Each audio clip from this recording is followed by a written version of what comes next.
Well, it's Friday morning. It's very damp outside here in the county of Antrim.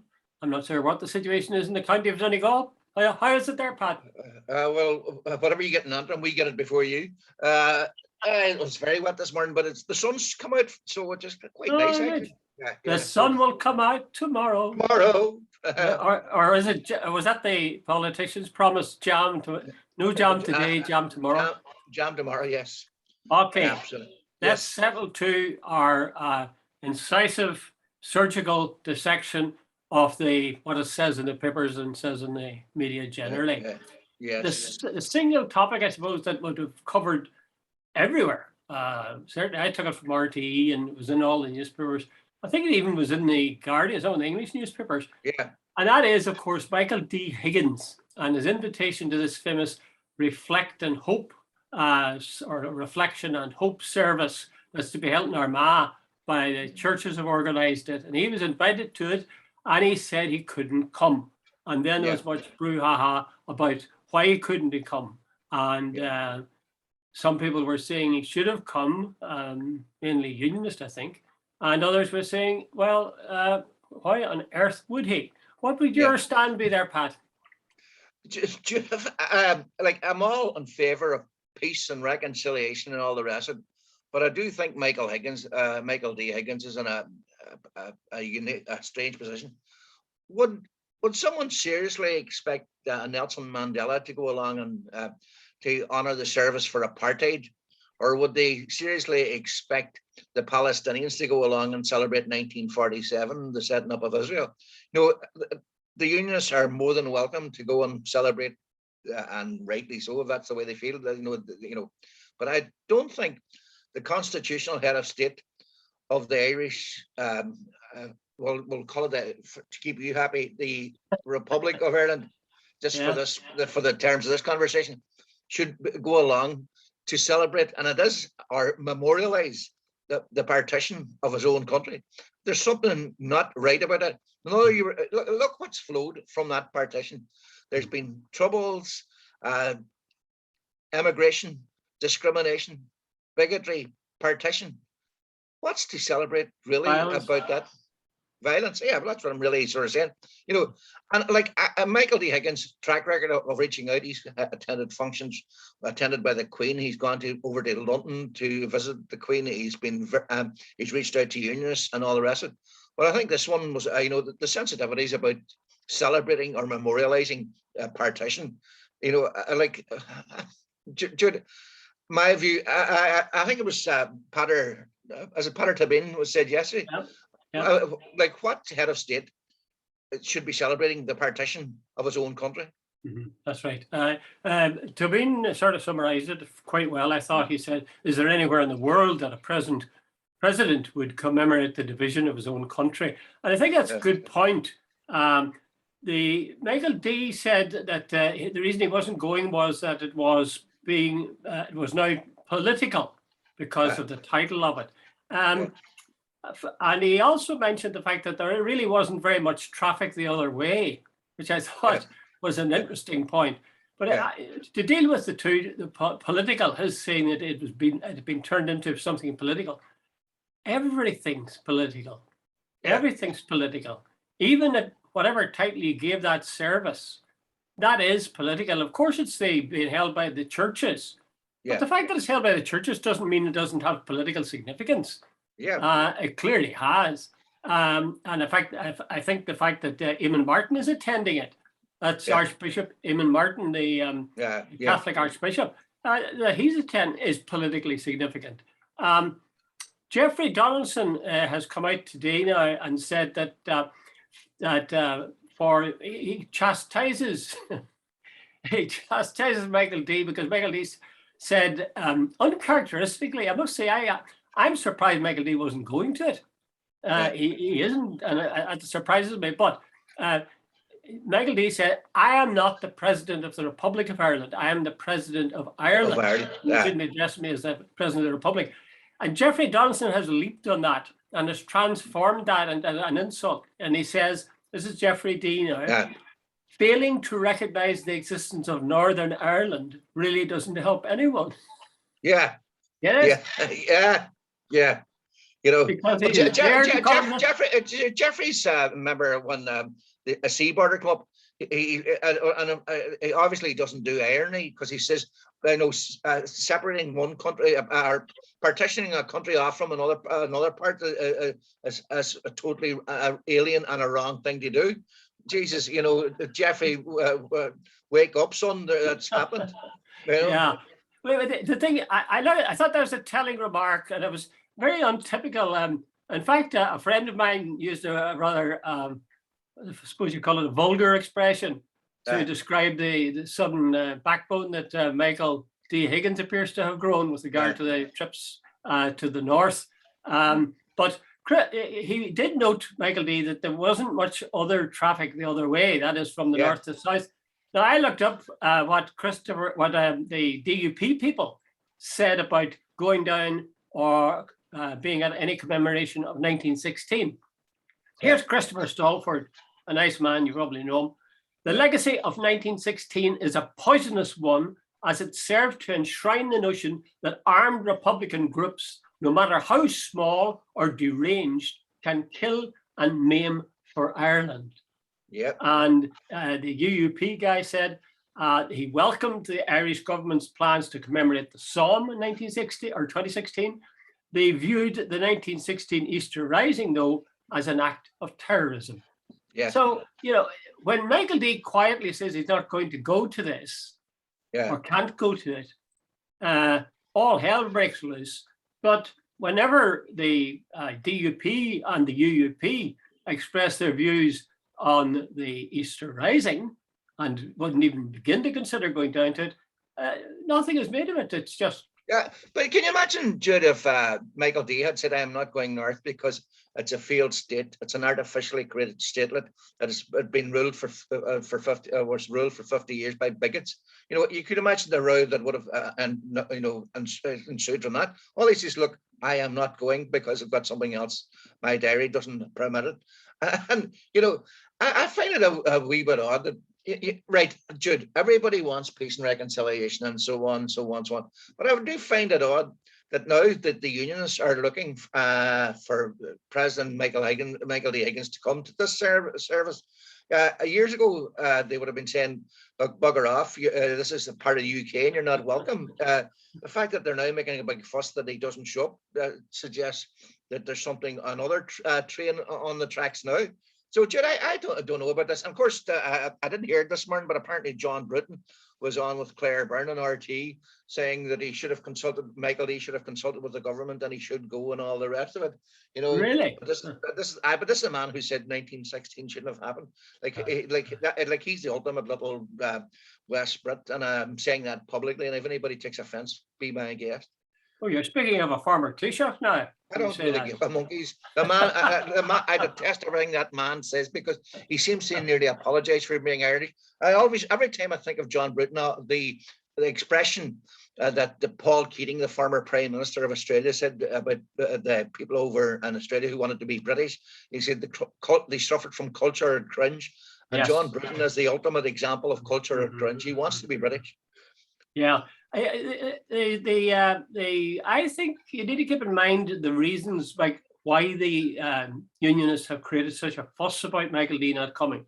I think one reason is that Michael D. tended to go to things like that.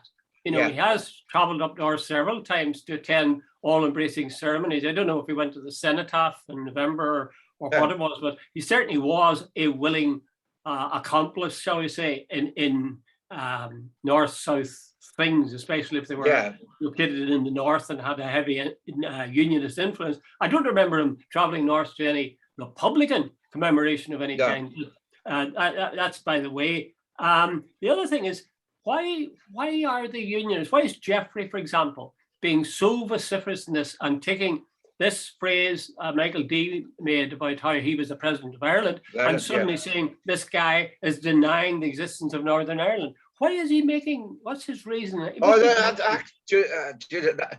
back to your one, everything's political. He sees this as an opportunity, again, this whole thing, deflection, to start attacking other people. So, Jeffrey's using nearly everything now these days to sort of By the way, the title is President of Ireland. That's the constitutional title. He is not the President of the Republic of Ireland. So the title is, you don't say the Queen of England or the Queen of Scotland, or she's just the Queen, whatever the hell the title is. So government should have at the very least and respect other people's titles. Yeah. I don't know if this is really worth spending any more time on, but to me, it's the striking thing is that it's uncharacteristic of Michael D to refuse the invitation, and I'm very pleased that he has.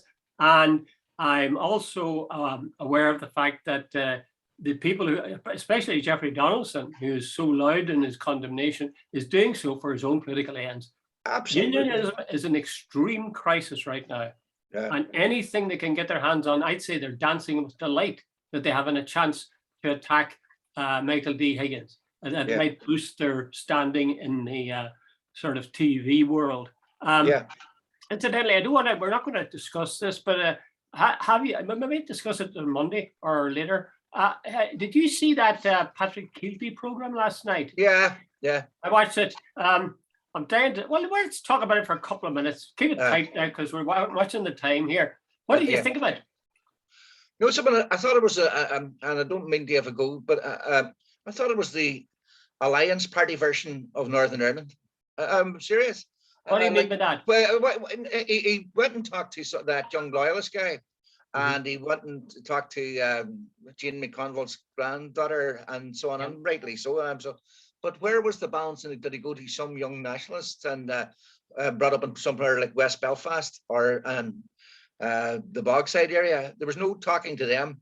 Like Patrick Kielty's father was a builder, and Patrick went to Queen's University and had a nice education, and he's become very much BBC Radio 2 and so on. And he has, I thought, has program, which was very good, and I thought it reflected a sort of an alliance view of, let's all come together and sort of so on, and he went out of his way to understand how young loyalism feels.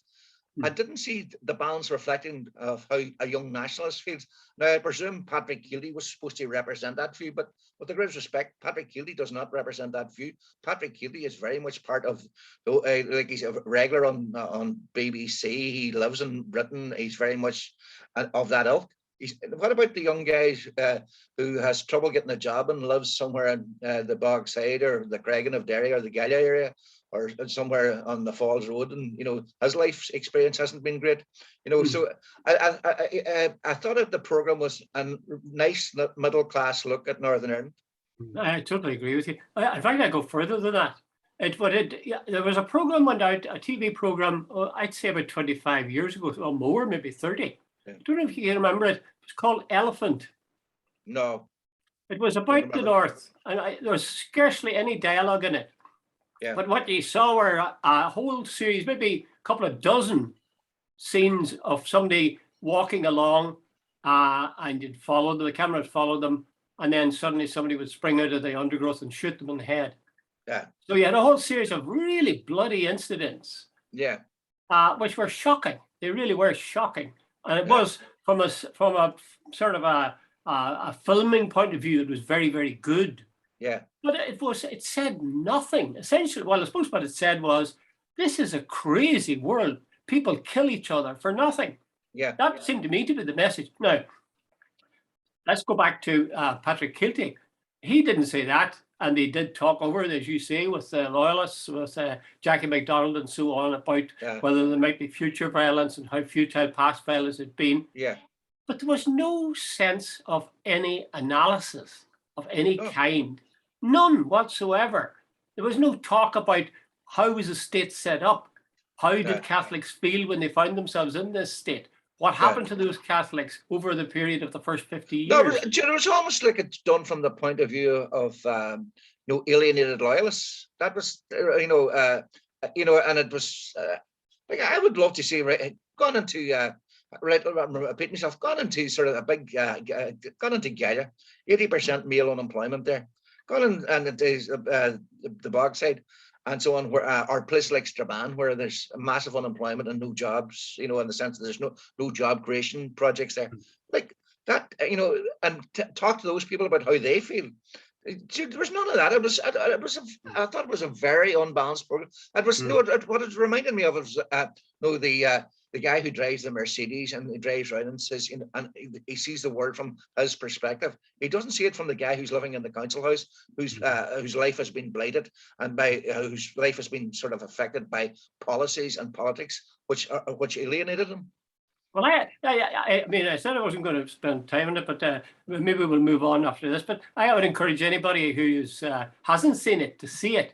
And if they want to contact us and ask us to discuss it further on Monday, I think we'll be happy to do that. Would that be right? Yep. Absolutely. Okay. Let's get on to the question of the South. And RT, of course, covered this in some detail, in some real detail. And that is Catherine Zappone and that jobbing and the sort of the aftershocks that are still happening. Now, we've discussed the jobbing that she was got. And there was no point in going over that again. It was offered to her. The job was created for her, and then she was offered it, and she took it, and then she accepted it, and then she discovered that strictly speaking that shouldn't have happened. Exactly, and it was covered up until it was forced into the open. But now it just got to the point where who was it? Matt Carthy stood up in the Dáil, and it said there was a sting involved here, and said Simon Harris. Now, not Drew Harris, not Owen Harris, but Simon Harris. Simon Harris had set up this sting by leaking the fact of what had happened in the cabinet to the press. And Simon Harris has taken a high dudgeon on this. And he when he was asked about it, he said, I can't remember the exact wording, but he said something like, and it simply isn't true. Yeah. Now, as it happened, you just my voice went up at the end there. Yes.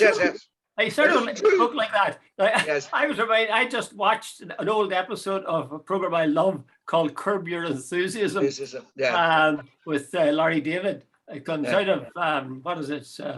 What was that program? The original Seinfeld. Seinfeld. But in this episode, Larry David makes a big thing of, they start talking and somebody says, how do you know you're lying? How do you know I'm lying? And the guy says, because your voice always comes up at the end. And when you say voice up at the end. Are you trying to I'm not saying Simon Harris is telling a lie. Telling porkies. I'm just telling you, these two things happened at the same time for a very close one after the other for me. And I did happen to think of it. But I tell me this, where was the sting in this? I don't get it. No, I don't get it. No, I don't know what. There was some reference to that there was some sort of sting, and I honestly don't get that one. But here's the thing: allegedly, that this whoever leaked this apparently leaked it during a cabinet meeting to a reporter from what used to be known as the Cork Examiner, just now known as the Examiner, during a cabinet meeting. Somebody leaked it because the press didn't know about it. But last night there was a guy called Senator Conway. He's a Fine Gael senator, and he was seriously bullish. He was on drive time, and he said, "No Fine Gael minister leaked this, and whatever again." And he was clearly implying, and the implication of it was clear, that if Fine Gael didn't leak it, it was a Fianna Fáil guy leaked it, and so on. Now, so if that's, and by the way, that's what I took out of it, that he was. I did too. I heard the same. So therefore, this morning, now along the way, Jude, let's remember, Mark McSherry resigned from Fianna Fáil during the week, so they lost a passenger on the bus that way, and quite a serious passenger, in the sense that this guy has a lot of support. He thinks Michael Martin is unbelievably weak, that he sacked two Fianna Fáil ministers for next to nothing. Yet Simon Coveney can get away with this because he is a Fine Gael minister, and there's no sign of him being moved because he's too powerful to be moved. Is that sorry, just for a point of interest, very briefly, Pat? Is that McSherry related to Mac the Knife? Yeah, he's his son. Yeah. So like that's a dynasty in Sligo. But anyway, Jude, and then of course Mark Kielty comes along, and you see everybody wants to know who leaked it, and apparently it's it's common knowledge, and inverted commas, around the Dáil, or at least it's the talk of the town, who leaked it, and that he has some sort of reason for doing it. And Matt Kielty used Dáil privilege to say, point the finger and said, it was Simon Harris did it, and so on. Now, the only problem about that, and I think Matt Kielty does have a problem, he admitted yesterday that there is no evidence, that all he was repeating was tittle tattle. Now, Jude, I'm not so sure that is the strongest. He says, he says, all the journalists know what I'm saying. He says, all the TDs know what I'm saying. And the only reason I'm saying is that the general public has a right to know it as well. But Jude, I'm not so sure that's the basis on which to make a sort of an allegation like that. Yeah, certainly I was struck by that too, that he didn't have any evidence for saying it. Yeah. But I still don't quite get it. I mean, quite obviously there was leaking, otherwise it wouldn't have got to the press. Yeah. So nobody ever spoke of that until Matt Carthy stood up and said that. Yeah, and he didn't you're say right. By the way, there was some mention of this thing about some sort of sting operation. Jude, I don't get that. I have to plead ignorance. I don't know what that was. I don't know what it was. Yeah. Sorry, go ahead, Pat. No, I'm agreeing. I don't know what that was. There was reference to some sting yesterday evening on drive time, and there was, but it wasn't put in any context that I could understand. Well, maybe he was hinting at if he said, for example, that everybody knows Simon Harris has leaked. That would suggest, as a result of that leak, clearly Simon Coveney is damaged. Yeah. That would suggest dissension within the ranks of Fine Gael. Yeah. Which is the thing that has really condemned the DUP in the north, because they did a bit of infighting in public. I still don't understand the sting thing, but I do understand that if he hinted, he said that Simon Harris leaked, then that's one Fine Gael minister leaking against another. No wonder Harris denied it. I mean, even he had done it, I'd want to deny it. Well, he's probably like. Here's the thing: how can you prove? Jude, see when I was at the Derry Journal, I remember that sometimes you'd get a document left in your desk, from City Council about something strange, or somebody maybe in some like a health board would ring up. If there was a serious overspender or there was some sort of controversy, somebody would ring up and say, "Look, I am not giving you my name, I'm not giving you my address or anything like that, but look, check out X, Y, and Z." Jude, even if somebody had to come afterwards and said, "Look, we want to know who that was," and I'm genuine about this, I couldn't have told them. Yet, by the way, Jude, a lot of the stories that you got through leaks were the best stories you got.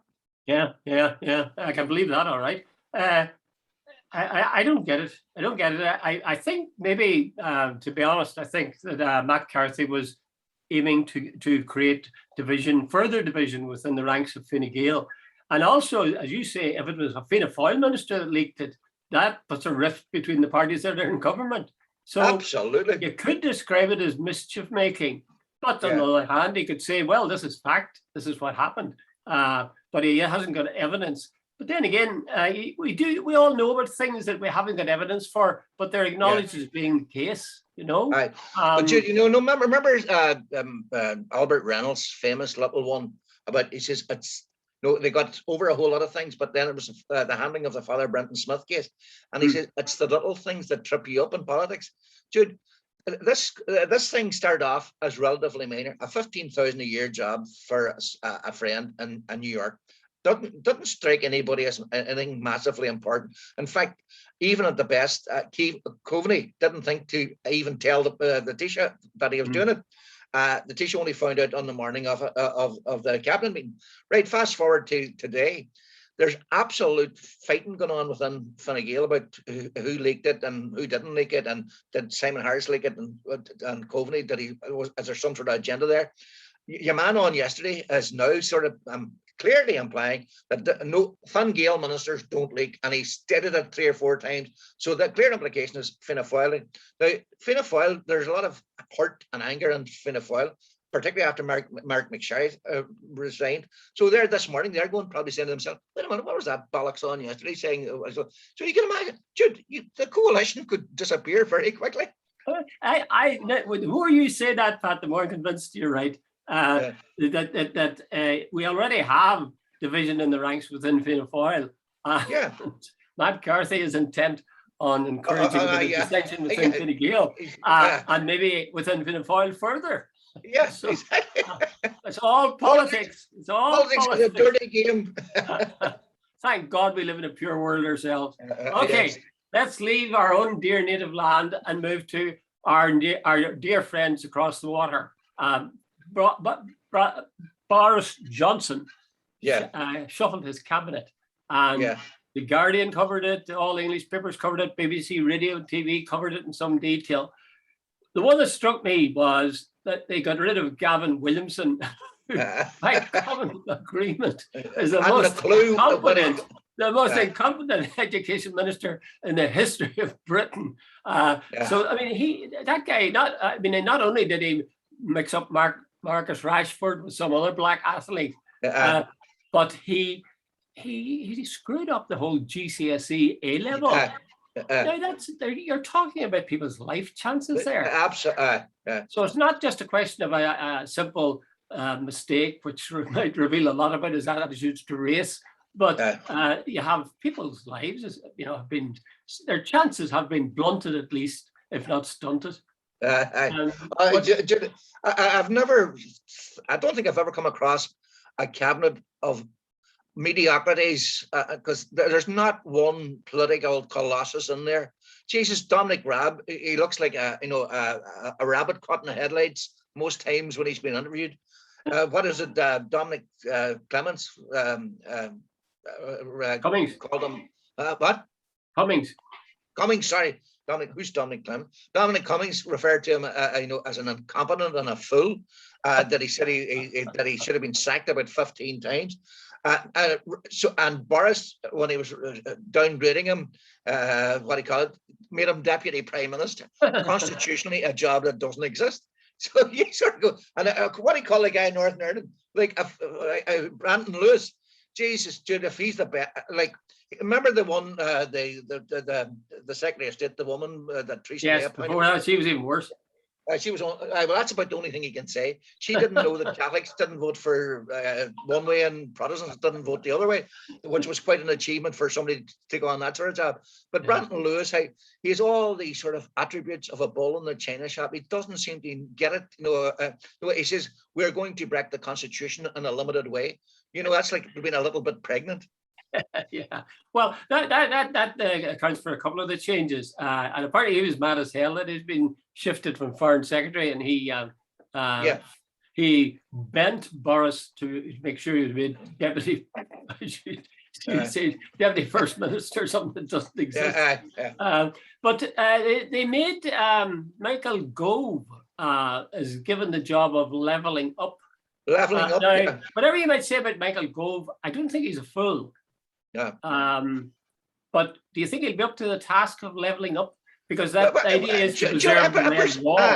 What they're doing now is the Tory party has almost become the Labour Party. But the levelling up is about getting the North, getting the economy in the North, because they see that's where their vote is coming from now. Because it was the North who didn't like the Europe, who didn't like immigrants, and that reflects a lot of the modern day Tory party, So so the levelling.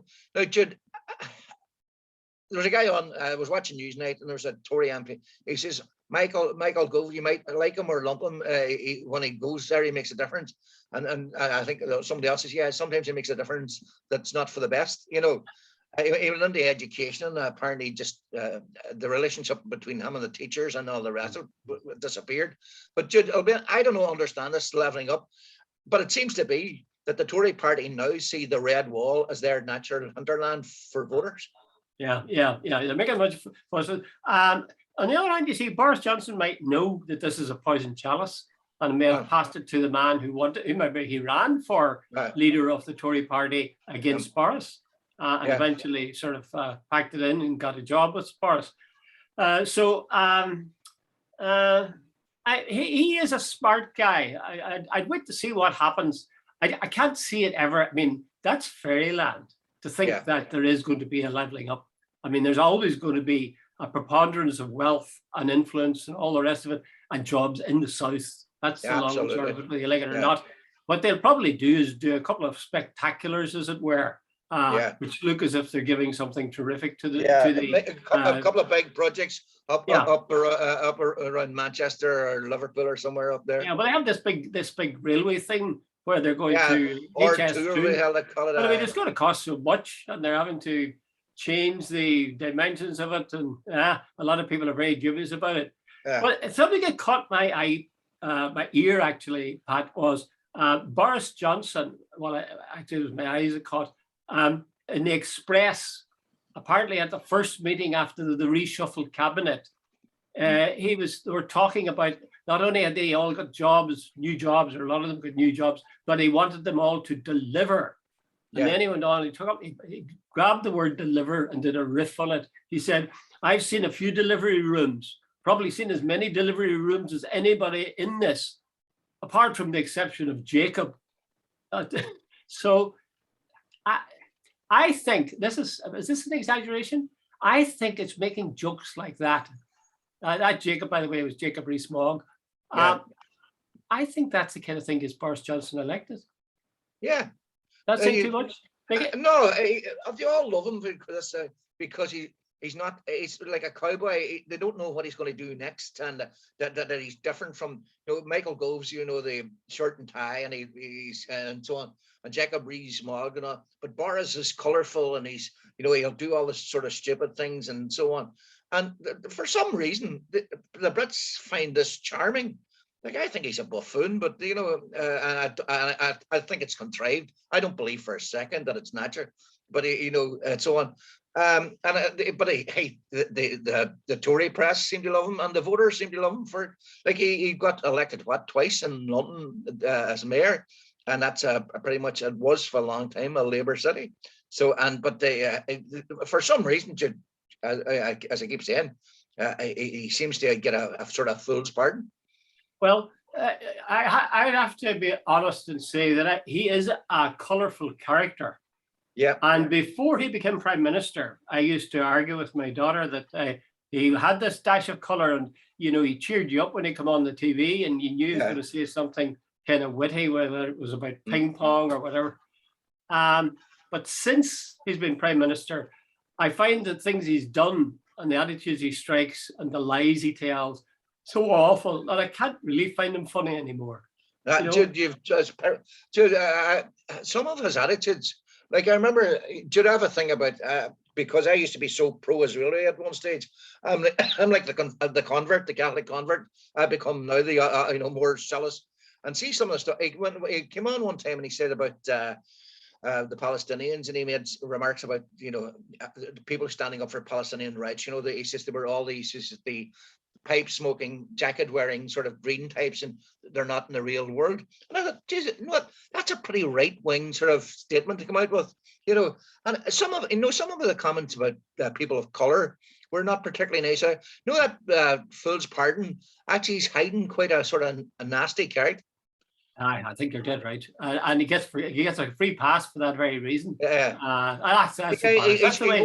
he holds some pretty nasty views. Yeah.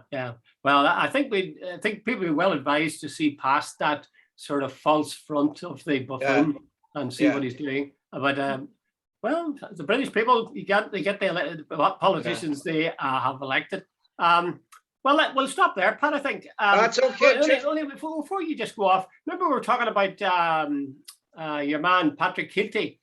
What did you think of that little sequence where he stood with the guy and they looked out over the Mull of Kintyre, talked about the bridge? What do you think of that? That's never going to happen. But it was the daftest thing to bring in. They didn't do anything with it at all. No, and it was, I think they were trying to look at. You can see Scotland over there. I think that's really the point they were trying to make. But isn't there? What is it? There's one part. Is it 12 miles deep or something? And they're saying that's impossible. There's no way you can put either a tunnel or a bridge, because where do you get the foundations or the span or whatever it is? Jude, I am not an engineer, don't know, or not an architect, but apparently the experts say it's impossible. Yeah. And in any case, when I was looking at it, if you look at where they arrive in Scotland, when the bridge would arrive in Scotland, it's awful. Because I remember anytime I've gone to Cairnryan or wherever else. Yeah. It is such a long drive to Dumfries and take forever to get down through England towards London. If they go on there, they might as well bring their tent. And I think I used to go over to Stranraer and Cairnryan, and I think one time we went over to Campbelltown. There was a ferry from Ballycastle years ago. But Jesus, Jude, I think the one in Ballycastle from over to Campbelltown. there's a place where I think it's 3 waters meet, and I remember talking to one of the boys in the boat, one of the crew, and he said, "This is the most dangerous part of the water here, because if anything happens to your boat, you're gone." That was cheerful. So maybe it is a death. Maybe it is a death wish. In fact, Pat. Yeah. Okay, Jude. Okay. Thanks, Pat. Good We'll luck. talk to you on Monday. Okay. Talk to you bye.